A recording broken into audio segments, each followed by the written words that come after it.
Welcome to Humanity at its Best. I'm Carol Cohn, and with me is a gentleman I have known for decades, but we've never had a chat. So I am so thrilled to have him. And his name is Ami Dar, and he is the founder and the executive director of Idealist. So welcome to Humanity at its Best, Ami. Thank you, Carol. It's good to be here. So these are obviously really trying times, and Idealist has had an amazing purpose since you founded it about 25 years ago. So why don't you just let our listeners know about Idealist, what your mission was 25 years ago, how it's evolved, and then we're going to get into, what are you doing now to really help people during COVID-19? I was born in Israel, and then I grew up in Peru and Mexico as a kid. My parents went there for work.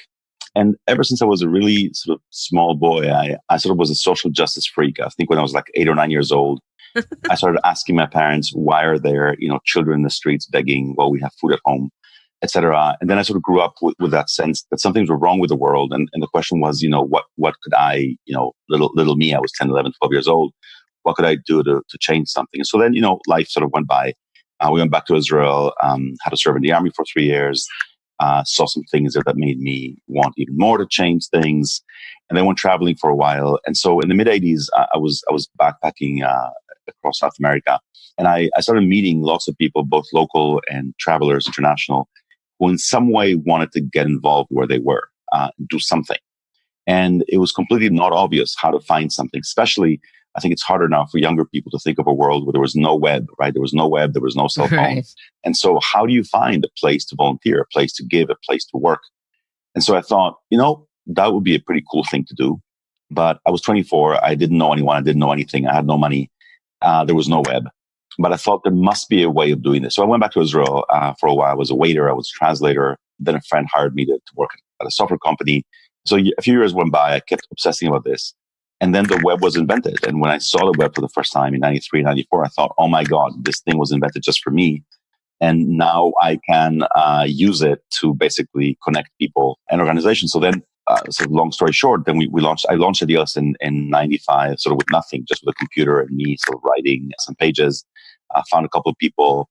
And the idea from the very beginning was to basically create a meeting point, a marketplace, a place where basically any nonprofit anywhere in the world that needed volunteers, staff that basically wanted to promote its programs could have a place where people could find it and connect with it. And so some of this stuff sounds obvious today, the basics sort of matching, searching, email alerts when something sort of meets your needs. At that point, it was all new. We launched essentially the same year as Yahoo and Amazon and Craigslist and some of these other sort of big. Oh my God! The 95 was but goodies, huh? Yeah, 95. The web was invented and people had these like brochure sites. 95 was the year in which you could, for the first time, connect a database to a website. It was the year in which you could basically track your FedEx package if you like, or do a search on Amazon. And so that year, all these sites happened. And so we started then, at first very small. We had no money. Money was very difficult to find for this at the beginning. And then we just kept going. And so it's been a long journey. It's been 25 years. There I am. There we are. We have a staff of 30 now in New York. We serve about 130,000 nonprofits all over the world, except I think North Korea. We do it in English, Spanish, and Portuguese. And we get tens of thousands of people on the site every day. Over the years, it became, I guess, the sort of nonprofit job site in the U.S. plus big volunteer center around the world. Do you interact at all with Points of Light? Only, only as I guess, colleagues. There's no formal. We're talking to them now to find a way of integrating their volunteer opportunities from their volunteer centers into Idealist. Okay. So we're having that conversation actually right now. But there's not really, you have colleagues in the sector that you work with. It's been always amicable, but until now, we haven't really done anything. Now we're actually trying. It's interesting, part of the, you asked me the COVID-19 thing. One thing I think that's interesting that's happening now is that on the one hand, you have this horrible, horrible situation every way. And you find these like small silver linings, right? And so you find, small silver lining. You and I talking this morning for the first time in 30 years, right? Like these things are happening in a way. I think people are open to things that maybe they weren't open a month ago. Plus, I think they're stuck at home and they have nothing better to do than, maybe, get back to you. And so I think you have all these interesting partnerships and sort of things happening now that this thing, I think, has sort of opened up. And I think partly because people, I think, have sort of time and attention, and partly maybe because it shows, the importance of this versus, maybe organizational jealousies and sort of, little dumb things like that. This is obviously more important than all of that. Absolutely. I think you hit the nail on the head. And I love what you said about you have time and attention. And I think that people, because this touches all of us. I mean, it's not just in a country or a hemisphere. It's all of us. And also, it's not a light switch. It's not turned on, turned off. And it could, until we have the vaccine, and we vaccine how many billions of people? That's a lot of people to vaccinate. It's going to be we're going to change the way we live. Yes. I believe there is no back to normal, that there'll be a new normal. So what are you seeing in terms of traffic to your website? Obviously people are doing more virtual volunteering, but not-for-profits are in, they have services to offer. Obviously they still need to raise funds. Food insecurity is a huge issue.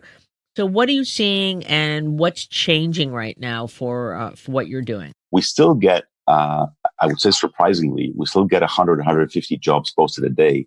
And I have to say that in a sense, each one of them surprises me in the sense that, who is hiring now? My God. And yet people are hiring. You have schools that are hiring. You have, like you said, food banks. I mean, people do need to support the current situation. So you're seeing, fear that, you're seeing lots of new traffic coming in, looking for ways to help. People, I think, are stuck at home and they want to find a way to help. And of course, nonprofits, many of them need the help, right? They need the help because in some cases, they're serving many more people. Again, food banks being the sort of obvious example. And in some cases also, they don't have the volunteers they had before. Many of these organizations depended on seniors as volunteers, and those seniors are the highest. I've been hearing that. Yeah. So they sort of can't or don't want to or are discouraged from showing up. And so they need more volunteers. In many cases, they need money. The financial situation, to be completely honest, I think for many nonprofits right now is very, very bad, right? So you have galas being canceled. You have, donations in some cases going down because people, of course, lose their jobs. And so they're not going to, in some cases, donate. Foundations are being careful. Governments are sort of stuck with no money. So I think it's a pretty dire situation. I think your point that this is going to last for a while. I think for our sector, it's absolutely going to last for a while. Absolutely. And I think that it'll definitely change things. I think your observation that there's not going back to sort of a normal, I think it's very well. I mean, I was thinking that it's of course very, very different, right? But we all understand, especially, if you have a little bit of a view of history, that you had a world that existed before the Second World War. And then the world that started after 1945 was a different world. Things changed. Things did not go back. And of course, this is very different. It's not going to last, 4 or 5 or 6 years. It's not that kind of tragedy. But I think it is going to cause some very, very substantial changes in the way we work, the way we communicate, the way we travel. I have a good friend who has been doing a conference about community organizing, and he's been doing it in New York for the last 10 years. And they get about 250 people every year. And they've done a traditional thing of, finding a space, inviting people, etc. So this year they were forced to go online. Right. And they did it. They did a virtual conference. They did a good job of virtual conference. The software, I think, in general, has come to the stage where you can have an actual conference with breakouts and, simultaneous sessions, etc. And lo and behold, they got 1,700 people to show up. 1,700 instead of 250. Did he charge just a little bit so they could get some income? He charged less. I mean, this is always a conference that is sort of relatively inexpensive for working class people. So it's $95. Right. But it always is relatively cheap. The thing is that until now, no matter what interest they had, they were limited by the physical space and by people's also need to be in New York, right? Whereas now they were open to anyone attending, and people attended from all over the world. And so I doubt that next year he is going back to 250 people in the same room. Why should he? People were very happy. Also, you had all these really interesting comments. I was seeing comments people's online, people are saying, it is amazing. And people are sort of semi-serious and actually pretty serious. They were saying it's amazing to be able to attend the conference in my pajamas. This is great. I don't have to, pajamas for I'm an introvert. conferences. That's a new line of I'm an clothing. introvert. Right. I can, Right. I can go in and out. I can have my baby on my lap. That's an amazing way to attend the conference. And so, of course, some people want human warmth. I mean, there'll always be room for that. But in this very specific case, I don't know if he's going back, and that events that were meant to be, for all these thoughts around, the leading universities, right, that are now working online. Why shouldn't Harvard serve 10 million people? Who said they only have to serve 10,000 people, right? So that gets, I think, really interesting. And I don't think we're going back in any way. No, and I think that if you can find a way to do that face to face, but do it on Zoom, yep, or whatever platform you've got, so you can meet those people and go deeper when you're in those conferences, someone's going to figure it out. Of course, you're gonna it's gonna have like matching requests. Yep. I want to meet so and so, and then it happens. So I totally agree with you. So I mean, can you tell me about any stories that have happened that have been surprising good, vis-a-vis COVID and Idealist? Well, I'll tell you, I mean, the two things that we're doing immediately, we started doing this immediately once this happened, was one is that when nonprofits now come to Idealist or individuals, and when nonprofits post a volunteer opportunity, they can check off a box that says this is COVID related. And so any individual who comes to the site, if you go there now and you go to, click on volunteering, you can find all the opportunities that are COVID related right now, which of course tend to be virtual, tend to be, you can do them remotely. And so they're for this. So we did that, and we're seeing sort of lots of interesting things popping up. What kind of interesting things are popping up? Well, everything, because you're seeing everything from people saying, come over, we need your help, giving out food, all the way to basically, tutor a child, or, it can be that whole range, right? And things that before maybe didn't really make sense to people. I need your help to tutor a child, by Zoom or by Skype. Now it completely makes sense. So you're seeing that, help with fundraising, etc. All the things that it turns out that we can do from home if we have a, device of some sort. And the other thing that we're doing right now in the middle of that is that you see all these local neighborhood sort of mutual aid groups popping up all over the country for just neighbors helping neighbors. And so we're creating a directory and a map where if you go to the homepage of Idealist now, you scroll down a little bit, you'll see a map of these mutual aid groups around the world where people can basically go and find one near them or add their own. So that's the second thing that we're doing in the middle of this to help people basically, help each other. So how do you get your funding? We have been fortunate in that basically, as I said, at first funding was very difficult. And so in a sense, we were forced to find a way to self-fund. And what we do basically is that everything on the site is free for everyone, with one sort of narrow exception, which is that when nonprofits in the US post a full-time job, they pay $95. Volunteering is free, internship is free, jobs around the world are free. Nonprofits in the US pay $95 for a job, which, in the market is a very low price compared to other places. That keeps us going. That's enough. That has been enough. Yep. And so basically simply doing our work pays for the work, which is, of course, everyone's, it's a dream come true. It was. Now, of course, jobs are not being posted. And so, of course, that hurts us. Fortunately, we have, a nice reserve. And so we're okay for now. But obviously, if this, goes on more than, a year, that would not be pleasant. So we'll see what happens. Okay. And then what would you like to tell our listeners about how they can engage with you? One of 2 or 3 big ways. Go to deals.org. As I said, there are still jobs being posted every day. So if you or anyone is looking for the kind of job that is being posted now that takes sort of COVID into account, please go there. There are 2,000 or 3,000 jobs at the moment that are open. If you want to volunteer, there are nonprofits every day that are posting ways to volunteer with them, again, in the current sort of situation. And lastly, if you're looking for a local group that can help, where you can help your neighbors, or you run such a group, please come and either find it on our directory, on our map, or place it there. That would be fantastic. So yes, jobs, volunteer opportunities, and mutual aid. Those are the three things that people can do right now. That's great. So it's Idealist, IDEALIST.org. Yes. And please, I think that many people will want to take a look. I'm curious, considering the social distancing, have you provided advice on the website regarding virtual volunteering? Obviously, for many people, that's the preferable option, right? If you can do it remotely, do it remotely. On the other hand, people are finding ways. So we're seeing all these people that are picking up food, for example, for their families, and they're doing it from their car, right? The car goes in, they open the trunk, the food comes in, and there's no real contact. So I think the different organizations that are doing this are figuring out a way. They don't want, the liability. Obviously, they want to be helpful, responsible. And so they're finding ways to do this. So I think people should feel safe, at least, looking. There's nothing risky in looking. You can then decide if you want to do it or not. You're very wise, and you're a founder, and you have been doing not just surviving, but thriving for 25 years, maybe with a few ups and downs.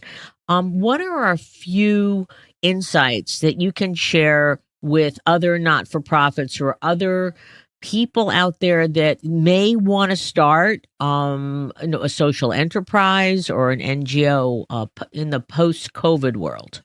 Wow. We'll see what that world is. When you said you're very wise, all I could think was, I could hear was you're very old. Yeah. No, I didn't say that. You and I, we're contemporaries, so I know. Where were you during the years of the student strike? Were you old enough to be in college? Student strike? No. Well, first of all, I didn't go to college, which is a whole other story. I didn't like school, so that didn't happen. But I got here in 92. I came to the States in 92. Okay, so it was a U.S. sort of thing. Yeah. But basically, I think, in terms of the things that I think I always tell people, which is sort of patience and persistence. I mean, these things, sometimes you meet people who have an idea. I'm sure this happens to you all the time.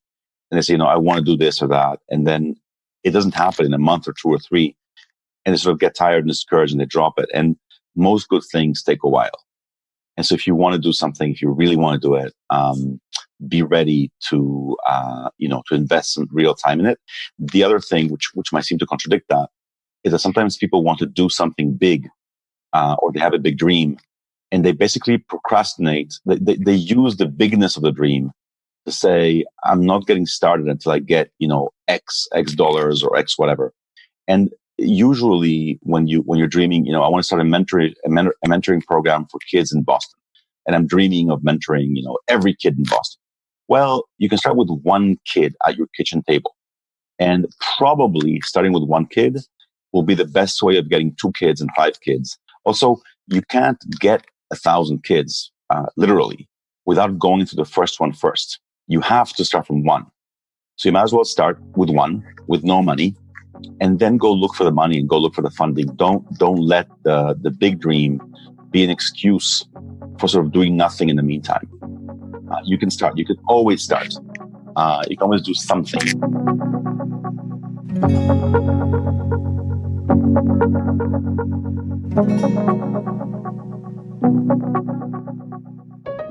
Maggie Stone, who's doing incredible things in her community. So Maggie, thank you for joining us, and I'm just going to let you take it away with your story. All right, thanks for having me. So as she said, I'm Maggie. I'm 19 years old, and I'm from Atlanta, Georgia. One of the things I've been doing recently is reaching out during this time of quarantine to this place called A.G.Rhodes. It's a community wellness center, and I was looking for service hours originally, but I ended up writing about 90 letters to senior citizens that are stuck in their communities because they're being isolated from their families for their health purposes. So I get to have a little bit of time bringing joy to them. And I think that that's really important. At first, I was like, oh my goodness, 90 letters is a lot of letters to write. But it's been very refreshing to get to share a little bit of my story with them and to bring a little light to their situation, since they don't get to have a lot of communication while being isolated. Absolutely. And what I think is really special is that it was actually A.G.Rhodes that reached out to our team to highlight your work. That itself just shows what an impact you're having. Maggie, what's in these letters? I mean, you said writing 90 letters is a lot of work. What do you say to these people who I'm sure are very lonely and very appreciative of these notes? One of the main contents of my letters is I go to a Christian college, so I have a very Christ-centered life and view on things, and I add a lot of encouraging Bible verses to these letters. So whether it's from Psalms or from one of the Gospels, I just think that sometimes that's like reading those things is very helpful. I also a lot of times add little doodles. I really like to draw, so sometimes those bring joy to people. And I don't know, I just like to let them know that someone is thinking of them. Obviously, their families are, but some of them don't have families. So just that someone out there knows that they're there and that they may or may not be lonely during this time. I think anyone would be lucky and happy to get a note from someone else. So certainly I'm sure it helps during this time even more. Maggie, so you're a student and you're, along with all of us, are living through this pandemic. How it affected you personally, just with school, with life?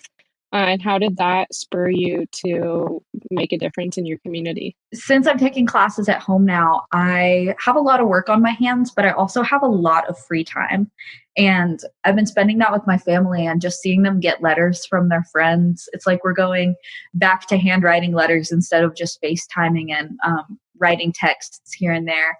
And I see the joy that they're getting from receiving letters from like their friends that live further away, and the joy that I'm getting from getting letters from my friends from college that I don't get to see on a daily basis. Seeing that we're all taking that extra mile, taking that extra step to reach out to one another to make sure that everyone knows that they are loved and that they do have people around them, maybe not physically, but that are thinking of them, is just very nice, especially because I'm sitting in a basement finishing up my school, zooming into my classes. So it's very isolated, but I know that there are people that want to reach out. And so that's nice. It does feel good to give. If anything, it keeps you busy, and just the act of being kind to someone else certainly has an impact on our mental well-being. Yeah, Maggie, did you have a favorite psalm or two that you wanted to share with our listeners that might be appropriate for these times? My favorite Bible verse is actually from Proverbs, and it is Proverbs 4:23. It's guard your heart, for all things flow from it. And I think that during this time of isolation, it's really important to guard our hearts and not let the enemy grab hold of them and tell us like you're alone, like no one's caring for you right now, like you don't get to see your friends, like they're not there, because they are. And what we have to do to fight back in that is just like remember that they are there and reach out to them and build our community, whether it be over the phone. That's not as great as being in person, but just remembering that there are people there and that we're not alone. Oh, that's beautiful. We would love any insights or ideas that you have to capture the goodness that you're doing and so many millions of others around the country. Some people call it neighborliness, just being, empathetic or compassionate. How do we bottle that up and continue it? Because we're never going to be back to normal. It's going to be near normal or new normal. But how do we take the silver lining from COVID and add to it, and, accelerate it, continue it? I think that during this time, a lot of us are finding new ways to keep ourselves going and keep our relationships stronger. So I think that it's really important to bring all of these new ways of communicating, whether it be like writing letters to your neighbors and being like, hey, I saw that you planted a new garden. Like, that's really cool. And just like little uplifting notes or little uplifting texts that are just like, oh, I'm thinking of you right now. And just being very intentional as we ease out of this whenever that does happen, because it will be a new normal. And I think that'll be very hard for a lot of us to cope with and a lot of us to just learn how to live in this new normal. And in that time, I think we need to be very intentional about remaining a part of our relationships and remaining inspirational in our relationships. Very, very thoughtful. Any insights for, because this is going to last for some time. Mm-hmm. So for others that you haven't shared, keep up their spirit or their friends' spirits or helping to keep the community fabric together? One thing that I found very uplifting during this time is I'm in a choir at school, and there's 50 women, and we have all gotten a pen pal every week, and we've shared something that we're grateful for. So it might not always be sharing something that you're grateful for every day, but like having that time to just sit and reflect on things we're grateful for that have remained constant during this time and into this next season of our lives as COVID-19 diminishes, hopefully, and we all move into being outside of our homes and being back in community. Just remembering all the things that we are grateful for and just letting that sink in, because a lot of times we do sit in the darkness of what we're going through. And I think something that's going to get us through this maybe even tougher time, easing back into our somewhat normal lives, will be remaining in what has made us happy during this time.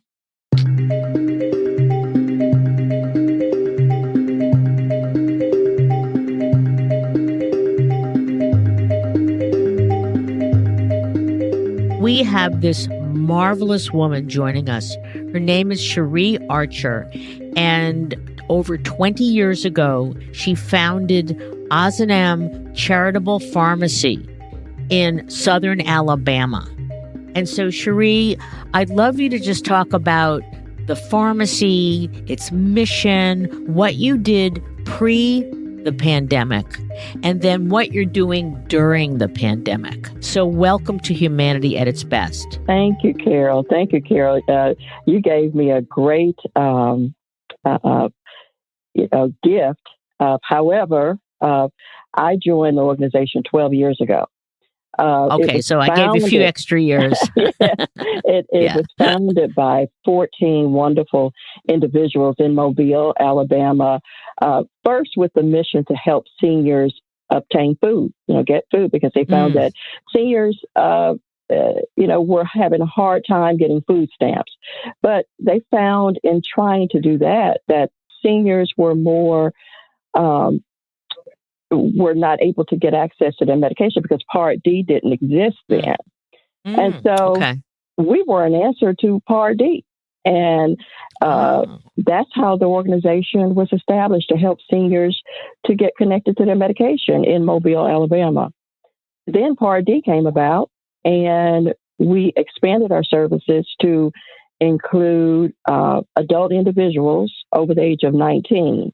And that's what we've been doing now for 22 years. And I bet you're busy. We are very, very busy with keeping 1,704 patients connected to their medications. And these are life-sustaining medications. These are medications that would be hard to get. We have, out of that 1,700, about 600 of them are diabetic. And so we're talking about medication that costs, a nice mortgage. Right. And it's not just choosing between having food and medication. It's choosing between paying for your mortgage and having medication, because with a long-acting diabetic medication, a short-acting diabetic medication, and the other medications that go with it, we're talking about $1,200 a month. And we're able to provide all of these services at no cost. And how do you do that? How do you source your medications? We have wonderful partners. We are partnered with Direct Relief Bulk Replenishment Program. Direct Relief is heavenly to us. We are a partner of Dispensary of Hope. We also have wholesalers who we have to actually purchase close to $108,000 worth of medication, and that's generic medication. And we also have a patient assistance program where we are able to connect to the pharmaceutical companies and get the high dollar medications donated directly to our patients. To add to all of that, we partnered with Auburn University Harrison School of Pharmacy in 2010. So we have fourth-year pharmacy students who perform their rotations here at the pharmacy to learn more about the underserved. And so they help our patients with what we call medication therapy management. So they help our patients to understand their disease state and how to get the best outcomes of their medication. So we do a lot here in this little pharmacy in Mobile, Alabama, but it is a true direct mission, but it takes a whole village. It does. So explain to me the name of your pharmacy and where it came from. The name, we are named after the Blessed Frederick Ozanam. He hasn't reached sainthood yet, but I think Ozanam could get him there. The Blessed Frederick Ozanam is the founder of the Society of St. Vincent de Paul. In 1800s, Frederick Ozanam was on his way to law school in France when the plague hit. And he found it in his heart to start helping people on the side of the road who were dying. And as a result of that, he created this Society of St. Vincent de Paul that to this day still exists and still help people in personal crisis, in just like we're doing, in personal crisis, in natural disasters, and in times of COVID-19. So we were actually built on a mission, many years ago. So how is the pandemic impacting your services? Well, we are in a 4,000 square foot building, and we don't have a drive-through. So we actually have face-to-face meetings with our patients. Our students, at one time, were seeing patients face-to-face to help them to understand their disease state and their prescription medication. We have had to stop face-to-face meetings. We're now going to phone calls to help our patients out. We have had to limit the number of patients entering our building to 2 people at a time, and we have lines across the floor to show social distancing. We also have an open counter. So our counter didn't have a barrier between the patient and the volunteers. So now we have a sheer curtain that we put across the counter to act as a barrier. Traditionally, pharmacies do not have PPE because that's not what we need. With the help of Direct Relief, we were able to receive PPEs and able to function, gloves and masks and sanitizer. Right. So we're doing great in that area. So it's changed the way we look at how we serve our patients, but we're still serving our current patients and new patients. Yeah, I wanted to ask you about new patients. And are you seeing an influx of new patients, and how are you handling that amount? When one of the prisons in the area released some prisoners to local halfway house, we did see an increase in that. However, we're seeing a decrease in the amount of patients who are actually coming into the pharmacy for a number of reasons. First, we were kind of prepared for this because we try to dispense 90-day prescriptions. So we had already dispensed a boatload of prescriptions in January. So we're not seeing an increase in our current patients coming in because they already have their prescriptions. There's also fear. There's a fear of coming into a building. In addition to that, the way we receive patients is we receive patients from the hospital systems, from our social service organizations like Salvation Army, which they actually send their caseworkers here. But we also certify our patients through those social service organizations, clinics, and hospital systems. Some of them are not operating right now. One of our main certifiers is not open. So as a result, we're having to certify new patients, and we are still certifying new patients, but we are limiting when they can come into the pharmacy to do so. So it's a long process. You had great ingenuity in terms of lines on the floors, certainly getting PPE. It's super that Direct Relief supported you that way. How about volunteers? Are you seeing additional volunteers or just different roles for your current volunteers? Well, what's happened with the volunteers, most of our volunteers are over the age of 65. So as a result, we have lost about 90% of our volunteers. We rely on our volunteers to take care of our patients on the front end of the pharmacy. Only 2 of our volunteers from about 14 on the front side of the pharmacy that actually hands the patients their prescriptions are not coming in at this time because of age and underlying illnesses. But because of our partnership with Auburn University Harrison School of Pharmacy, we were able to get students in who had already done their rotations with us. We have Mary and Wook, and they've been coming in along with 2 of our dedicated volunteers. And we've been keeping the front side of the organization going because of the dedication of our partners through Auburn University. That's wonderful. Do you feel that, or do you hope, or that when we finally get through the pandemic, and maybe it's a year or 2 till we have the vaccines, that the generosity of the students at Auburn per se, or others who help you out, do you think that's going to continue? I believe so, because these are relationships that we've built over a long period of time. Auburn has been coming to the pharmacy. The students have been coming here since 2010. Actually, our preceptor for those students is a volunteer pharmacist who works for Publix, and she's been volunteering for, I believe, now 9 years. Most of our volunteers have been here 14, 15 years. Wow. So we have a strong community relationship. We're also working with our city leadership. The mayor of Mobile has a phone call once a week to determine our needs. And we're on that phone call. They're asking us if we need PPEs, how can we work together better to serve the homeless population. So I believe as a community, we have such strong relationships that it would carry on after COVID-19. You know, Mobile has been through the BP oil spill. We've been through Katrina, and we come back pretty strong, and we learn better ways to implement programs to better serve the community here. And that's also through our national partners. You know, I mean, we're not just this community, but the whole United States lifting us up.